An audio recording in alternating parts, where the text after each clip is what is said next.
Hello popcorners and welcome back to Popcorn and Piggy. I'm your host Sam and this is your guide to guinea pigs on YouTube. Today this video is going to be all about what to do with your guinea pigs when you go away on holiday.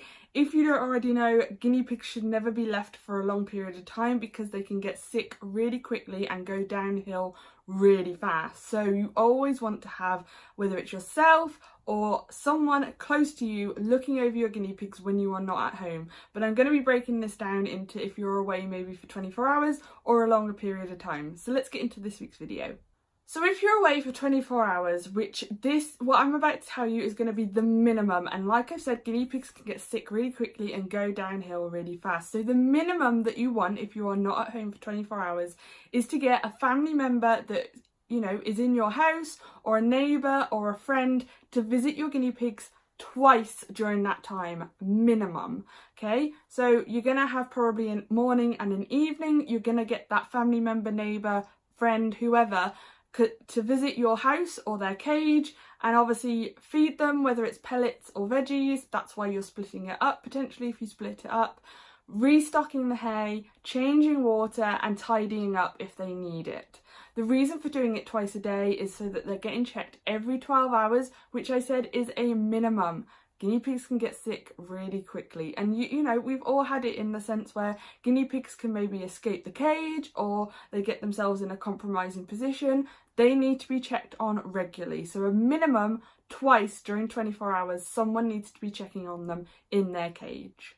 For longer times of period, so anything over 24 hours, you're going to be thinking about potentially, if you don't have someone in your house, like if your whole family is obviously leaving the house, you need to find a neighbour who will visit twice a day for the length of journey that you are away, or you need to find somewhere else and transport them temporarily to that person who's going to look after them for longer than 24 hours. And if this is the case, you have a couple of options. So like I said, you can move their cage that they are in, or create a temporary one, whether it's with CNC grids, or maybe the place you're taking them to has a spare room or something.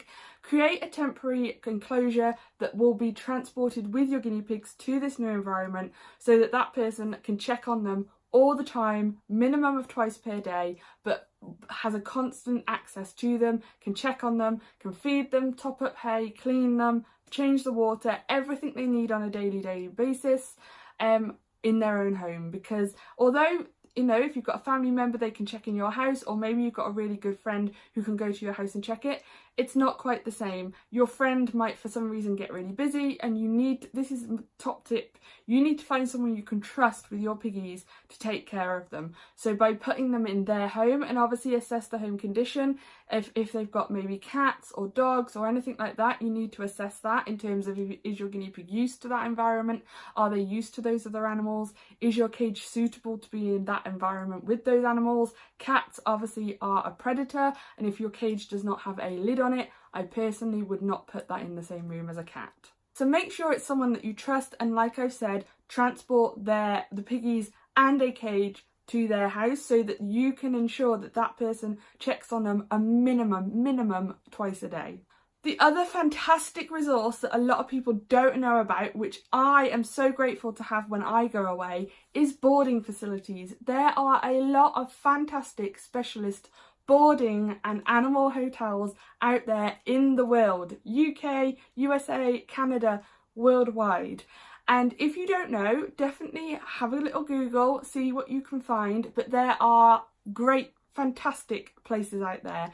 They might advertise themselves as a small animal boarder, or they might be a small animal hotel. You'll just kind of have to do your own research to figure out what is local for you.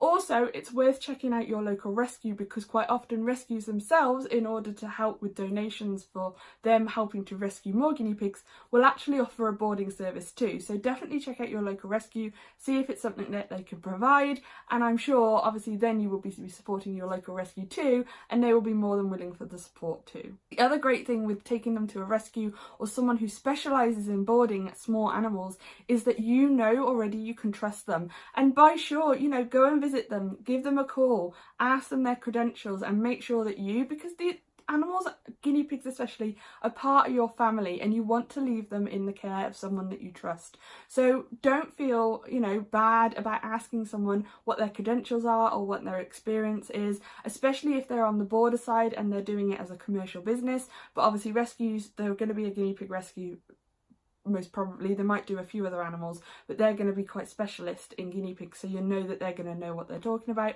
But for me, when I was looking for a boarder, I went and visited before I even booked in my guinea pigs.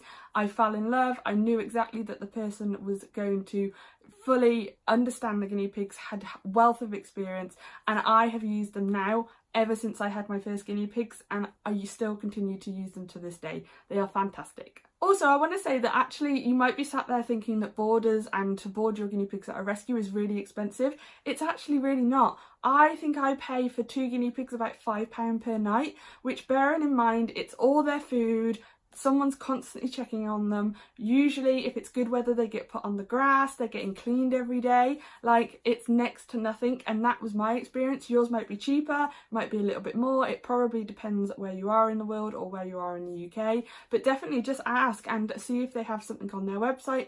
But it's not as expensive as you think, and the peace of mind, and especially I should say as well, the peace of mind is fantastic, the fact that you're leaving them with someone you know, but quite often they'll provide you updates as well, which as a guinea pig owner is great. You want to see that your guinea pigs are enjoying themselves at their hotel because they're having a holiday just like you are.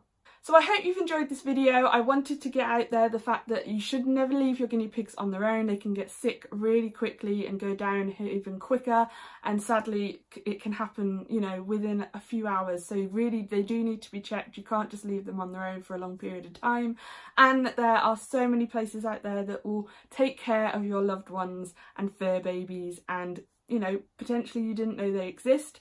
But yeah, definitely let me know down in the comments what you do when you go away on holiday with your guinea pigs. Do you leave them with someone special, someone you trust, or do you take them to like an animal hotel or boarder like me, or to a rescue? Let me know your experiences and what you do. I would love to know, and I'll be back next week for another video. See you. Bye.